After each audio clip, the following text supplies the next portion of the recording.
विद्यार्थी मित्रांनो, स्वागत आहे तुमचं स्पर्धा कट्टा या आपल्या मायबोली मराठी युट्यूब चॅनलवर।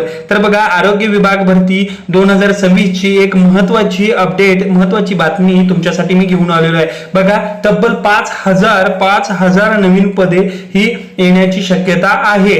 ठीक आहे, नेमकं प्रकरण काय आहे याबद्दलची संपूर्ण माहिती आपण या व्हिडिओच्या माध्यमातून बघणार आहे। तत्पूर्वी विद्यार्थी मित्रांनो, जर चॅनलवर जर नवीन असाल तर स्पर्धा कट्टा या आपल्या चॅनलला सबस्क्राइब करायला विसरू नका आणि जर व्हिडिओ नक्की आवडत असेल तर लाईक शेअर करायला नक्की प्रयत्न करा, कारण खूप वेळ लागत नाही त्यासाठी। चला तर मग सुरुवात करूया। बघा, नेमकी बातमी काय आहे बघूया। बघू शकता तुम्ही, महत्वाचं असं मोठं हेडिंगच आहे, 5000 नव्या पदांची मंजुरी ही आरोग्य मंत्री आंबेडकर यांची माहिती आहे। मटामधली एक बातमी आहे। ठीक आहे, संपूर्ण बातमी आपण वाचूया। त्या ठिकाणी काय आहे नेमकी बातमी याबद्दल आपण चर्चा करूया।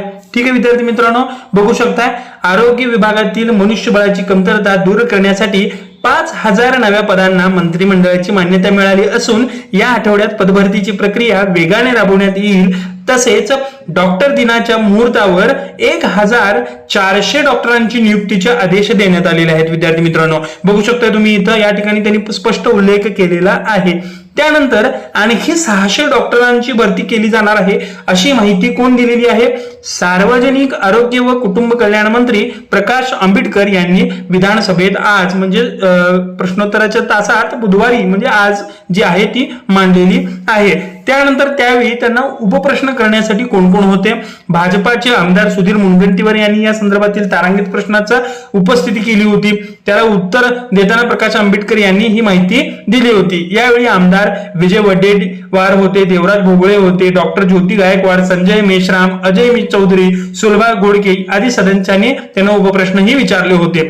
त्याच दरम्यान काय केलं होतं? राज्यातील रिक्त पदे भरण्यासाठी शासनाने आवश्यक निर्णय घेतले असून या आठवड्यात भरती प्रक्रियेला गती जाईल असं त्यांनी त्या ठिकाणी सांगितलेलं आहे। उच्च न्यायालयाच्या आदेशानुसारच काय केलं आहे? 1900 CHO यांचीही पदे लवकरच भरली जातील असं त्यांनी सांगितलेलं आहे।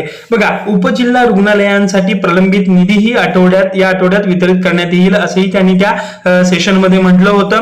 त्या ठिकाणी काय सांगितलं होतं? इमारती तयार झालेल्या आहेत रुग्णालयांच्या, परंतु त्या ठिकाणी डॉक्टर नाहीत, मनुष्यबळ हे अभावी आहे, त्यामुळे या सेवा सुरू झाल्या नव्हत्या। पण आता काय होणार आहे? या 5000 जी पदे भरती होणार आहेत त्याच्यामुळे या सेवा शक्यता चालू होईल। ठीक आहे, त्या ठिकाणी परत त्यांनी सांगितलेलं आहे की आशा सेविका, अंगणवाडी सेविका, त्यानंतर कंत्राटी कर्मचाऱ्यांनी जे कोरोना काळात सेवा बजावलेल्या आहेत त्यांची जी प्रलंबित देयके आहेत ती सुद्धा या आठवड्यात किंवा पुढच्या आठवड्यामध्ये प्राधान्याने अदा करण्यात येईल असं आरोग्य मंत्र्यांनी सांगितलेलं आहे। एकंदरीत पॉझिटिव्ह न्यूज आहे मित्रांनो। ठीक आहे, पॉझिटिव्ह न्यूज आहे। त्याच पॉझिटिव्हिटीनं आपण काय करूया, या चॅनलला थोडं सबस्क्राईब करायला बघूया, कारण असेच नवीन अपडेट आपण घेण्याचा प्रयत्न करतो, खूप मेहनत करतो, आपली टीम ही खूप मेहनत करते।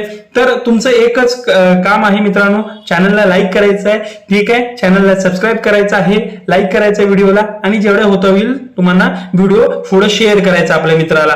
चला तर मग भेटूया पुढच्या वेळी अशाच एका नवीन अपडेटेड व्हिडिओमध्ये। धन्यवाद मित्रांनो।